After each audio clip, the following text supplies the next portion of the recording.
बिस्मिल्लाहिर्रहमानिर्रहीम। अस्सलामुअलैकुम मोअज़्ज़ज़ नाज़रीन इकराम, जंग उहद में मुसलमानों की आरजी शिकस्त से दुश्मन अनासिर की क़ुव्वत में इजाफा हुआ और मशरिक में नजद और शुमाल में दोमतुल जंदल तक दावत इस्लाम मुतासिर हुई।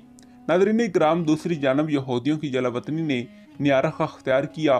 वो शुमाली इलाकों में फैल गए और मदीना आने वाले काफिलों को दोमतुल जंदल के मुकाम पर लूटने लगे। नाज़रीन इकराम, नजद में भी गतफान के चंद कबीलों ने लूट मार शुरू कर दी। इस फितने फर्द को ख़त्म करने के लिए रसूलुल्लाह सल्लल्लाहु अलैहि वसल्लम खुद नजद तशरीफ़ ले गए, जिससे गतफान के कबीलों के हौसले पस्त हो गए। नाज़रीन इकराम, जंग उहद के बाद सिरिया इब्न सलमा, सिरिया अब्दुल्ला बिन अनीस, सिरिया रजी के अलावा ग़ज़वे बनी नज़ीर में कुफ़ार को ज़िल्लत उठानी पड़ी। अबू सुफियान ने जंग उहद के मौके पर ऐलान किया था कि वो अगले साल मुकाम बदर पर मुसलमानों का मुकाबला करेंगे। लिहाजा वो 2000 का लश्कर लेकर मक्का से बदर की तरफ रवाना हुआ। इस लश्कर में 100 घोड़सवार थे। इस लश्कर की क़यादत खुद अबू सुफियान कर रहा था, जबकि खालिद बिन वलीद, अकरमा बिन अबी जहल और सफवान इसके नायब सिपाहसलार थे। नाज़रीन इकराम, रसूलुल्लाह सल्लल्लाहु अलैहि वसल्लम को जब इस लश्कर का इल्म हुआ तो आप सल्लल्लाहु अलैहि वसल्लम 14 अप्रैल 625 ईस्वी बामुताबिक यकम ज़िक़द 4 हिजरी को अपने जानिसारों के साथ मैदान बदर में पहुंच गए।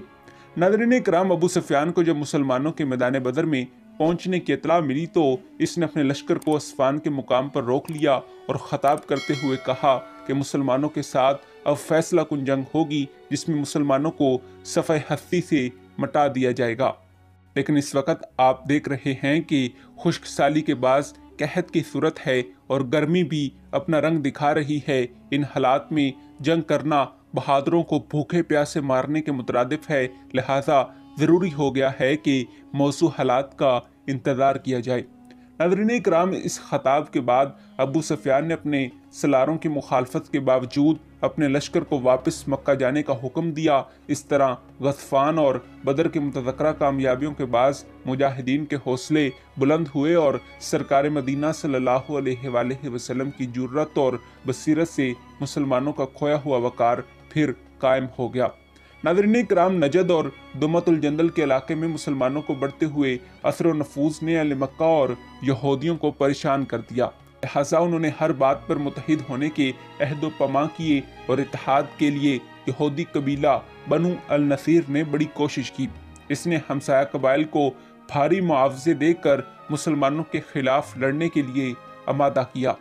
नाज़रीन इकराम, फरवरी 627 ईस्वी के अवाइल में कुरैश 10,000 का लश्कर लेकर मदीना की तरफ बढ़े। अहले कुरैश के इस लश्कर में शामिल कुरैश, किनाना और हजेश के जवानों ने वादी अकीक, जबकि गतफान और बनु असद ने रोमा में पड़ाव डाला। ये इलाका सरसब्ज़ व शादाब था और इसमें पानी की फरवानी थी। इस वक्त मुसलमानों की तादाद 3000 के लगभग थी। आप सल्लल्लाहु अलैहि वसल्लम ने मुसलमानों को इकट्ठा किया और अपने खुतबे में फरमाया, ऐ अल्लाह की इबादत करने वालों, जो हमारे अल्लाह और दीन को नहीं मानता वो हमारा दुश्मन है और उसे कत्ल करना हमारा फ़र्ज़ है। कत्ल करने के लिए कत्ल होना भी पड़ता है।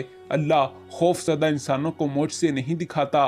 तुम्हें अपने अकीदे और मदीने का दफ़ा खुद करना है। अल्लाह ताला का साथ इसी सूरत में होगा जब तुम अपनी जानें अल्लाह की राह में कुर्बान करने का अज़्म करोगे। मदीने की हिफाजत के लिए तदाबीर तलब की गई। अस्फ़हान की बस्ती जान के रहने वाले ईरानी नौजवान सलमान फ़ारसी रज़ी अल्लाह ताला अन्हु ने मोर नबूवत चूमने की सादत हासिल थी, ईरानी तर्ज जंग को मद्देनज़र रखते हुए दफ़ाई जंग लड़ने का मशवरा दिया और मदीने के इर्द गिर्द खंदक खोदने की तजवीज़ पेश की। नाज़रीन इकराम, रसूलुल्लाह सल्लल्लाहु अलैहि वसल्लम ने इस तजवीज़ पर गौर फरमाते हुए महसूस किया कि ये एक दफ़ाई जंग है और ऐसी हालत में ख़ुसूसन जब रसद की किल्लत हो और दुश्मन की सलाहियतें बेहतर हों, किले और खंदकें बहुत मुफीद होती हैं।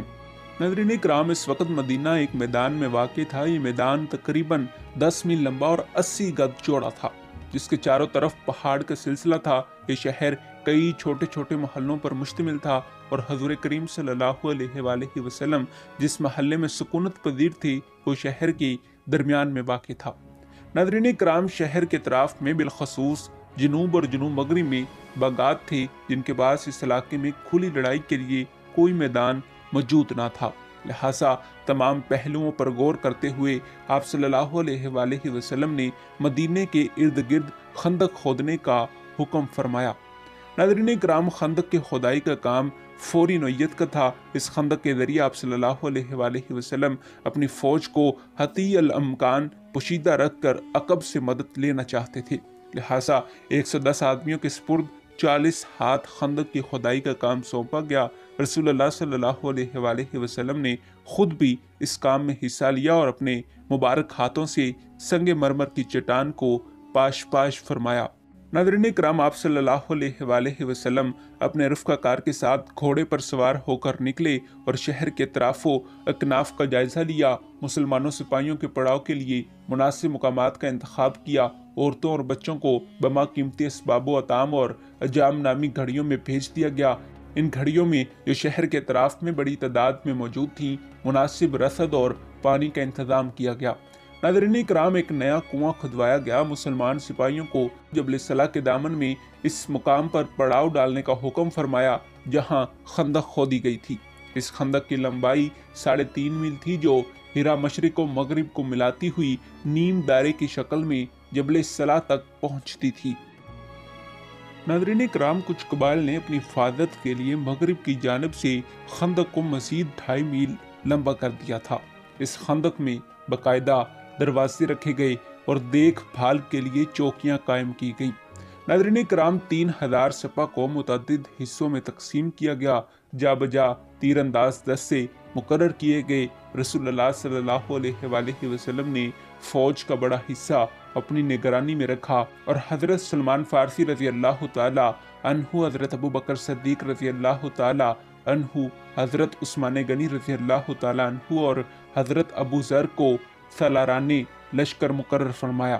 ناظرین کرام، مسلمانوں کے دستے باری باری خندق کا پہرا دیتے اور کبھی دشمن کسی جگہ قوت جمع کر کے خندق عبور کرنا چاہتا تو تیر انداز ان پر تیروں کی بارش کر دیتے۔ متحرک دستے ان تیر اندازوں کی مدد کے لیے ہر وقت تیار رہتے تھے۔ متعدد مرتبہ دشمن کے شاہ سوار اپنے گھوڑوں سمیت خندق کو پار کرنے میں کامیاب بھی ہوئے، لیکن انہیں ہلاک کر دیا گیا۔ محاصرہ طویل ہوتا گیا۔ رسول اللہ صلی اللہ علیہ وآلہ وسلم نے محسوس فرمایا کہ غلہ کے ختم ہونے کے بعد لوگ بھوک سے متاثر ہو رہے ہیں۔ لہٰذا آپ صلی اللہ علیہ وآلہ وسلم نے لوگوں کو خطاب کرتے ہوئے فرمایا کہ اللہ کی قسم، اہل قریش کے قدموں میں گرنا بڑی ہی بزدلی ہوگی۔ جی ہاں ناظرین کرام، یہی ہماری آج کی ویڈیو کا موضوع تھا۔ امید ہے کہ آپ کو ہماری آج کی ویڈیو پسند آئی ہوگی۔ ملتے ہیں ایک ایسی ہی نئی تحقیقی، تاریخی اور اسلامی ویڈیو کے ساتھ۔ تب تک دیجیے اجازت۔ خدا حافظ۔